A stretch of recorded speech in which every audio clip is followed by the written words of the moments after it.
Down in the place to be. Forget your cares anymore, most definitely. What goes on, guys? We're back here again with yet another review. And today we're taking a look at something that I kind of overlooked for a while. And then I was just walking in Target and I found it. I didn't really know he was hitting Target. But we're going to be taking a look at the brand new-ish Megafig DC Multiverse McFarlane Toys DC's version of Frankenstein. And damn, this figure looks surprisingly sick, all things considered. I mean, I'm a huge Frankenstein fan, like, of the classic Universal monsters, so getting a DC version of them is pretty awesome. I never really, I didn't read the books that he was in. I knew Frankenstein existed, but just from, like, pictures of, like, all the DC characters together.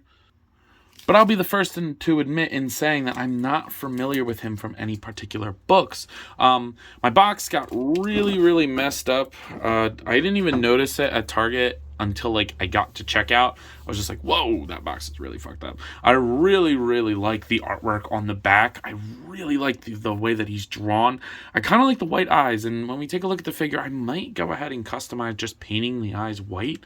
I don't know, it just looks better to me. And then it's called 7 Soldiers of Victory. So if you guys know any about that book or about that team, who else do we want from the team, and if I should check out the book or not, because it sounds pretty damn cool. I mean, fucking giant version of Frankenstein's in it. So here's your barcode if you're looking for that. It is hitting Targets right now with the Mongol, which, unless I find that on super clearance, I'm probably not going to get that.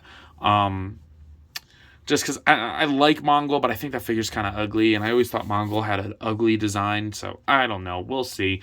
I say that, but then I'll get Mongol and do a review, and then you'll be like, oh, shut up, you just want toys, and I'll be like, yeah, probably. But anyway, without further ado, let's go ahead and pop this big bad boy open. So after spending a couple minutes getting this bad boy out of the package and playing around with them, I'm pleased at how good this figure turned out. Not only is the articulation a lot better than what we see on most of the Megafigs, he's got a lot more paint, and the sculpt was not really sacrificed neither. He's not perfect, and there's things that I would change about him, but honestly, it's pretty damn awesome. He's not super accurate to the art that we see on the back of the box and on the trading card, as you can see here. It's really just in the head sculpt that's, like, not the same look, but I especially after getting him out, taking a closer look at the head sculpt here, I definitely think I'm going to paint his eyes white, maybe glow in the dark. I don't know, I just think that looks cooler. And he kind of has, like, my dad kind of gets this haircut, which is kind of funny. So I don't know, the hair seems a little off, but this is not a bad look. Again, holding him here in front of me, there's a lot of paint and there's a lot of things to like about this guy. So, let's go ahead and get into it. Again, taking a look at the head sculpt here, I think painting the eyes white will help me a lot. Again, I think the hair is a little bit off. I think it should be a little bit thinner and slicked back a little bit more. But I really like the stitch along the head, how it's painted red. I thought there was silver on the staples, but looking at it closer, doesn't look like there is. So the light is not really doing me justice right now. But I don't think there is. His brow is very furrowed, so it's kind of hard to see in there. But the decrepit nature of his skin looks really good. The black around the eyes looks great. His chapped lips. Get this guy some Aquaphor. But he's got his big old arms that have the stitches around them. And there's like a wash on the whole thing, like a brown wash. And then they did like a black wash along the stitches themselves. So you're getting a lot of color in there. He's got big gloved hands that look really good, and they hide the articulation very well. So that looks pretty cool. A little bit of paint on the hands would have been nice, but they're just black leather, so I'm not really worried about that. This arm is not the same as the other one, because you can see that there's stitches on this shoulder and not this shoulder. They both have ones on the bicep, and then on this forearm has stitches. But again, brown wash on the skin, and then like a little bit black wash on there. The jacket has no paint on it at all. I think a little bit of a brown dry brush on the bottom would have been really nice, and definitely something that I'm going to do eventually. For those who don't know, I'm in school, and I don't keep all my figures with me. We have a storage unit back at home, not just for my figures, but that's just where I keep them. My family recently moved. I guess it hasn't been recently, but they've moved. So I kind of put my figures in there, and I'm home right now. So unfortunately, he's going to get reviewed, played with a little bit, and he's just gone right in the bin. So I will do these mods eventually, but it'll probably be in a couple of years, unfortunately. The jacket is long. It's very skishy. I like that. And then you get to his, like, I don't know. Somebody called it a marching band vest, and I would not have said that myself, but now that I heard that, I think it was Toy Shiz. It definitely looks like one now. Maybe a little bit more paint on there would have been nice, but honestly, looking at it on the card, they're not painted a different color. So the jacket's a little different, but it works. And I like it. Looks cool. You do get the belt under there. The belt is sculpted, not painted, but since it's kind of like hidden by the vest, I'm not really worried about it. But you do get an awesome dry brush on the jeans and the boots. So you get like a white dry brush on there. That really helps. It does not go onto the back, at least not on the pants, but I don't really care about that. It does on the boots, which is nice, but I really like that blue dry brush. It does a lot for the figure. That it didn't necessarily need to be there, but since it is, it really does help. Then you get his big clodhopper shoes, as Toy Shiz would say, bringing him up again. But they do have silver punched in on the side here, or the dry brush covered it well. Odd choice, though. It looks like they're molded in blue. I don't know. At least the pin is. I don't know if you guys can see that on that side. Looks like the paint missed the end of the pin. I don't know, but these are definitely painted. They're not just like the buttons on there. They're not just dry brushed on there. I would say they're definitely painted, which is nice. Good job, McFarlane. And he has no problem standing as he topples back a little bit. He has no problem standing because of these big old boots. So the figure stand that he comes with, absolutely pointless. And then as you saw earlier, he does come with the trading card. I really like the art on there. And then there's a little read up on the back. So pretty damn cool. Very different origin story from what I'm understanding. But other accessories, he actually comes with accessory, or with an accessory. So he has a big old sword. Now, the sword is pretty flimsy, but it was actually really straight out of the package. The silver is nice and bright, and you get like the cool handle on the side there. Go ahead, plug this in his hand, and then just kind of maneuver the ball joint around, and you can get the vertical hinge that you would need him to have to hold the sword, which is pretty awesome. So I gotta be honest with you guys, though, I'm not really rocking with the sword for him. I really want the gun that comes in that second accessory pack. So I'm probably going to wind up getting that. I know a store who gets them in stock, so even if they're sold out on the McFarlane store, I can go ahead and try to get it from him.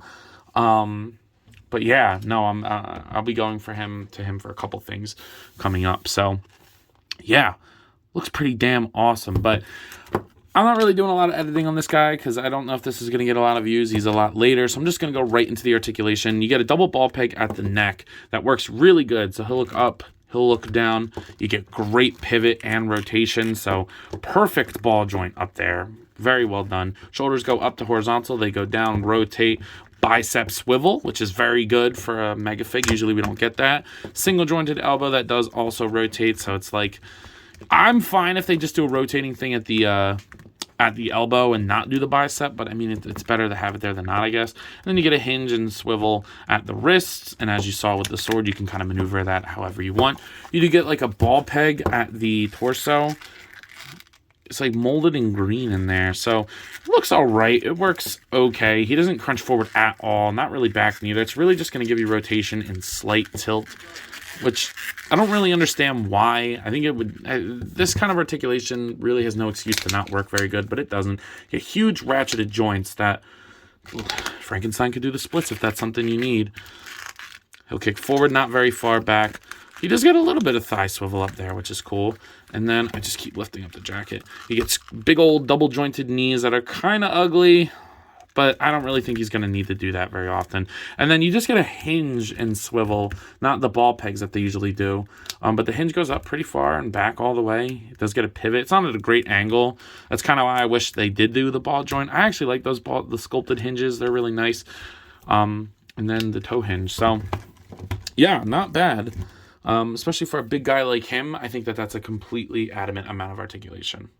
In terms of scaling, I have to be honest, I don't know how big he's supposed to be, but he's huge. So here he is next to Silly Kong and Jazzwares Fortnite Series Peely. He's very tall, very heavy too. And then somebody in his own line, DC Multiverse Dark Knight Returns, Batman, and then Darwin. You know, he's a very tall figure. And then finally, of course, you got to get him next to zombie cat. But yeah, no, I don't know if he's supposed to be this big. I don't care. I don't mind. I actually like it. It's better than when we get those Megafigs that like get swallowed by the box. He definitely fills up the box nice, especially with the accessory in it as well. Interchangeable hands is something I always advocate for. A nice pair of fists. You already know how I feel about a good fisting, guys. So, yeah, I think otherwise not having interchangeable hands is okay because he's so large. So when I was getting ready to take pictures, one thing I forgot to mention is that you can put the sword in the back of his jacket. That's awesome. I really, really like that. Nice little detail. So some of you are out there probably wondering, yo, Ant, what are you thinking of this figure? And I gotta say, I really don't have many complaints. And he's one of the best Mega figures that I've had in a long time. I've gotten the big Atom Smasher. That thing sucked. I'm probably looking to sell that. It's not that it sucked. I thought I would care about the character more than I did, and I thought I was going to want to do a custom version of a comic book Atom Smasher, and I really didn't want to. I'm trying to think of other Mega figs that I've gotten that are really, really good, because I don't really remember much of them.